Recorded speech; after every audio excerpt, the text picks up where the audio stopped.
ये नज़रिया बिकने वाला नहीं है। और अब जी बिस्मिल्लाहिर्रहमानिर्रहीम। मैं 3 बातें करना चाहूँगा इस मौके पे।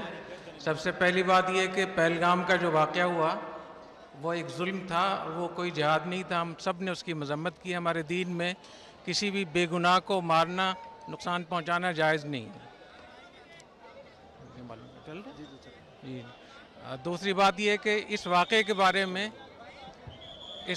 बारे में हिंदुस्तान का ये इल्ज़ाम है मोदी हुकूमत का कि पाकिस्तान के ऊपर इल्ज़ाम लग रहा है। तो इस मौके पे मैं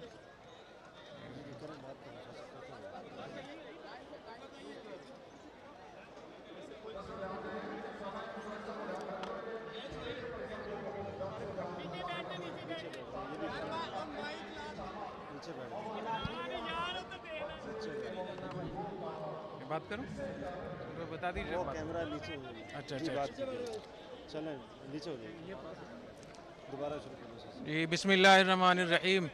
कराची से उलमा के एक बहुत मुवक्कर वफ़द यहाँ हमारी हाज़िरी हुई है ताकि हम अपनी अफवाज को सपोर्ट करें।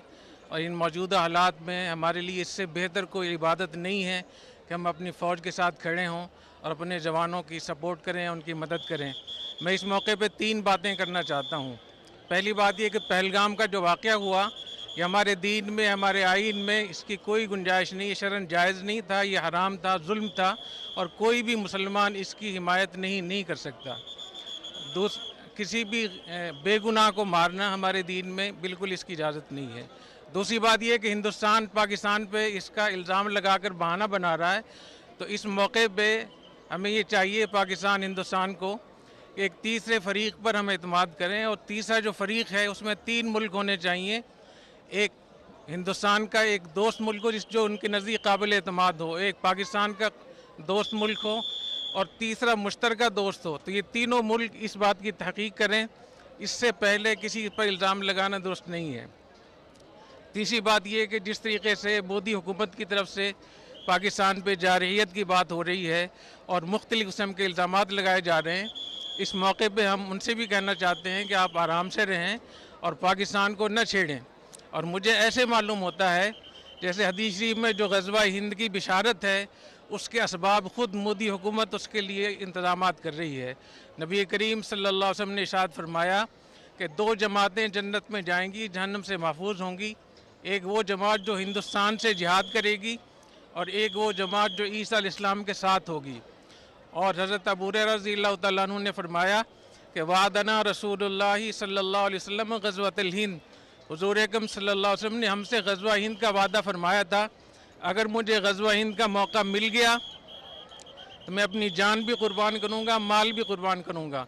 अगर मैं शहीद हो गया तो मैं अफ़ज़लुश शुहदा हूँगा और अगर मैं वापस आ गया तो मैं जहन्नम से आज़ाद हूँगा। तो मैं समझता हूँ कि हमें मोदी का इस हवाले से शुक्रिया अदा करना चाहिए कि हमें वो ग़ज़वा हिंद के लिए तैयार भी कर रहा है। और मेरा ये ख्याल है कि जो हमारे चैलेंजेस थे, आपस के इख्तिलाफ़ात थे, हुकूमत के, अपोजिशन के, फ़ौज के बारे में बहुत सारी आरा थी, तो मोदी की इस जारहियत की वजह से हमारा पूरा मुल्क इकट्ठा हो गया है।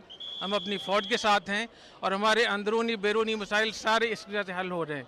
तो इंशाअल्लाह हमें बहुत उम्मीद है कि हमारे पूरा पाकिस्तान इसके लिए तैयार है। और हम अपने फ़ौजी जवानों की हौसला अफजाई के लिए इतना लंबा हमने सफ़र किया है, हम उनके साथ हैं, उनके लिए हम दुआ करते हैं। और इन लोगों के लिए हदीस शरीफ में आता है, हुज़ूर अकरम सल्लल्लाहु अलैहि वसल्लम ने इरशाद फरमाया कि जो लोग महाज़ों पे लड़ते हैं उनकी औरतों की हुर्मत ऐसी है जैसे तुम्हारी माओं की हुर्मत हो। तो हमारी अफवाज के जो घर वाले हैं, ख़वातीन हैं, उनकी इज़्ज़त, उनकी नामूस, उनकी देखभाल, ये ऐसी चीज़ हम अपनी माँ को देखते हैं। तो इंशाअल्लाह हम इनके साथ हैं। और मैं इस मौके पे कर्नल साहब का बहुत शुक्रिया अदा करता हूँ कि उन्होंने हमें मौका दिया और इतनी ज़बरदस्त परेड हमें दिखाई और जिहाद का एक मंज़र था और ग़ज़वा हिंद की शुरुआत हैं। अल्लाह ताला हमारी अफवाज को, कर्नल साहब को बहुत जज़ाए खैर अता फरमाए। मैं अपनी पूरी वफ़द की तरफ से, टीम की तरफ से शुक्रिया अदा करूँगा। अल्लाह ताला बहुत जज़ाए खैर अता फरमाए। बहुत शुक्रिया। नीचे आप नीचे बैठ जाए, मैं माइक नीचे कर देता हूँ। नीचे छोड़ दे, आ जाओ, करें उसे नीचे बैठ जाए, नीचे बैठ जाए, नीचे बैठ जाए। बिस्मिल्लाहिर्रहमानिर्रहीम। सबसे पहले तो मैं इसका आगाज़ करूँगा कि ऊंचा बोलना सर। बिस्मिल्लाहिर्रहमानिर्रहीम। सबसे पहले तो जो हमारे उस्ताद हज़रत मुफ्ती अब्दुल रहीम साहब ने पैगाम दिया है, मैं उसी को रिपीट करूँगा। देखें, इंडिया और पाकिस्तान की आवाम का मसला नहीं है। इंडिया में हिंदू हैं, सिख हैं, ईसाई हैं, मुस्लिम्स हैं। पाकिस्तान में भी हिंदू भी हैं, सिख भी हैं, मेजॉरिटी मुसलमानों की है, ईसाई भी हैं। ये सब एक जान है। हम जब दूसरे मुल्कों में जाते हैं तो मैंने देखा है कि एक ही प्लेट में बैठ के खा रहे होते हैं, पाकिस्तानी भी और इंडियन भी। कोई फ़र्क नहीं है इंडियन पाकिस्तानियों में। कल्चर सेम है, ज़बान सेम है। वो उस उर्दू को वो हिंदी कह देते हैं और हम हिंदी को उर्दू कह देते हैं। तो कोई फ़र्क नहीं है। ना इंडिया से हमारी दुश्मनी है, ना इंडिया की पाकिस्तान से दुश्मनी है। ये एक गवर्नमेंट है मोदी, जिसने दिमाग ख़राब किया हुआ है, जिसका अपनी खोपड़ी आउट हुई हुई है और सारी दुनिया को वो बदअमनी में डाल रहा है।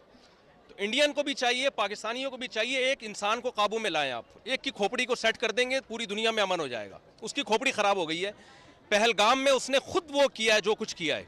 पहलगाम में जो कुछ हुआ है, बेगुनाह लोग मारे गए, हम उसकी भरपूर मजम्मत करते हैं। इस्लाम तो मैदान जंग में बूढ़ों और बच्चों को कत्ल करने की इजाज़त नहीं देता, वो सयाहों को कत्ल करने की कहाँ से इजाज़त देगा। तो पाकिस्तान का इस पहलगाम वाले वाक़े से कोई ताल्लुक़ नहीं है और उस वाक़े की हम भरपूर मजम्मत करते हैं। और जो जुल्म पहलगाम में लोगों पर हुआ, इंडियन पर हुआ, हम उसमें इंडिया के साथ हैं, इंडिया वालों के साथ हैं। तो एक आदमी की खोपड़ी ख़राब हुई हुई है, सबको मिलकर उसकी खोपड़ी को ठीक करने की ज़रूरत है। जंग की धमकियाँ दे रहा है वो, मैं यूँ कर दूंगा, मैं यूँ कर दूंगा, झूठा इल्ज़ाम हमारे ऊपर डाल दिया, आप सबूत भी दिए।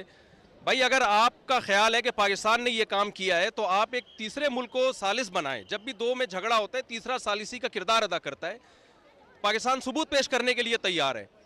तो पहला तो मैं पैगाम दूंगा कि मसला इंडिया पाकिस्तान का या वहाँ की आवाम का नहीं है, मसला एक मोदी हुकूमत का है जिसका दिमाग ख़राब हो गया है। तो अब चूँकि वो जंग की धमकियाँ दे रहा है तो हमारी अखलाकी दीनी ज़िम्मेदारी है कि हम, अगर ये जंग छिड़ जाती है तो हम अपनी फ़ौज के साथ हैं। मैं कराची से सफ़र करके आया हूँ और सिर्फ बड़ा मकसद हमारा यही था कि जो है हम जाएँ वाघा बॉर्डर पे और वहाँ जाके हम दुनिया को ये पैगाम दें कि हम सब अल्हम्दुलिल्लाह इस मौके पे तमाम सियासी इख्तलाफात भुला के अगर जंग छिड़ जाती है तो हम फ़ौज के साथ हैं। और हमारे नबी सल्लल्लाहु अलैहि वसल्लम की ये तालीमात हैं, सही हदीस है, ला ततमन्नऊ लिक़ाअल अदू फ़इज़ा लक़ीतुम फ़स्बिरू वअलमू अन्नल जन्नत तहत ज़िलालिस सुयूफ़। नबी सल्लल्लाहु अलैहि वसल्लम ने फरमाया, दुश्मन से लड़ाई की कभी तमन्ना मत करो, लेकिन अगर जंग छिड़ जाती है तो यकीन कर लो कि अल्लाह ने जन्नत तलवारों के साए में रखी है। तो भाई, मुसलमानों को तो जन्नत में जाने का मेरा ख्याल है वैसे ही बहुत शौक़ है। तो ये तो शॉर्टकट रास्ता होगा हमारे लिए। अल जिहादु मुख्तसरु तरीक़िल जन्ना, नबी सल्लल्लाहु अलैहि वसल्लम ने फरमाया, जिहाद जन्नत में जाने का मुख्तसर तरीन शॉर्टकट रास्ता है। तो हम जंग की तमन्ना नहीं रखते, लेकिन अगर मोदी को शौक़ है लड़ने का तो आज़मा ले। तो इंशाअल्लाह हम पूरा मुल्क हमारा फ़ौज के साथ है और मुँह तोड़ जवाब देंगे इंशाअल्लाह। जज़ाकल्लाह।